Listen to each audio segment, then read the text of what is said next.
Welcome to this session on Diophantine equations. Today, we are going to tackle a fascinating problem from a 2005 University of Wisconsin-Madison mathematical competition. Our goal for this video is to find every pair of integers, x and y, that satisfy the equation x cubed plus y cubed equals the quantity x plus y squared. This is a cubic equation, and because we are looking specifically for integer solutions, it falls into the realm of number theory. By the end of this lesson, you will be able to use algebraic factorization and case analysis to systematically exhaust all possible integer solutions for equations of this type. Let's start by analyzing the structure of our equation. On the left side, we have a sum of cubes. On the right, we have a square of a binomial. One of the most powerful tools in solving Diophantine equations is factorization. You might recall the identity for the sum of cubes. We can replace the left side of our original equation with this factored form.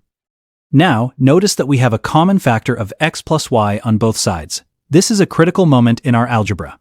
Whenever we want to divide by a term, we must first consider the case where that term is equal to 0.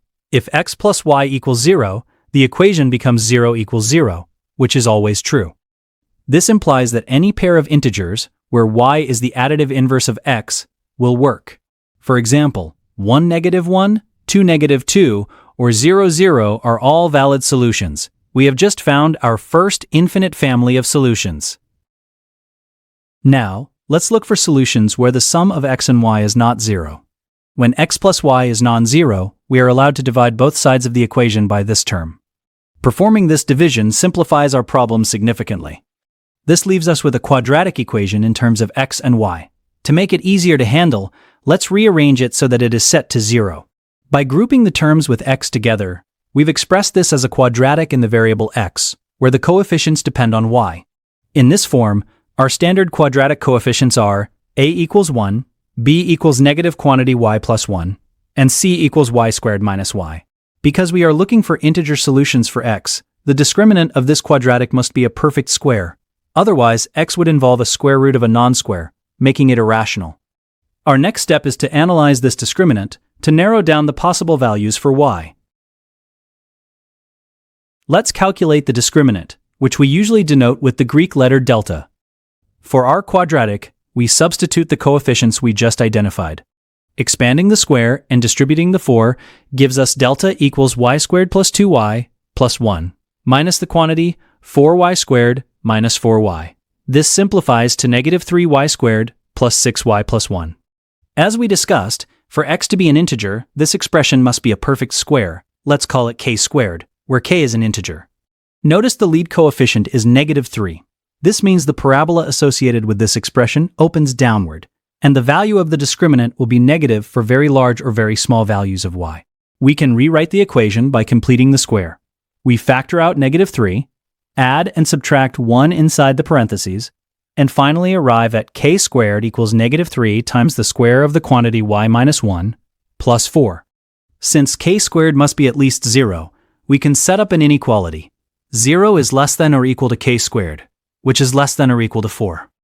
Since k squared is a perfect square and is equal to 4 minus a non-negative value, it can only be 0, 1, or 4.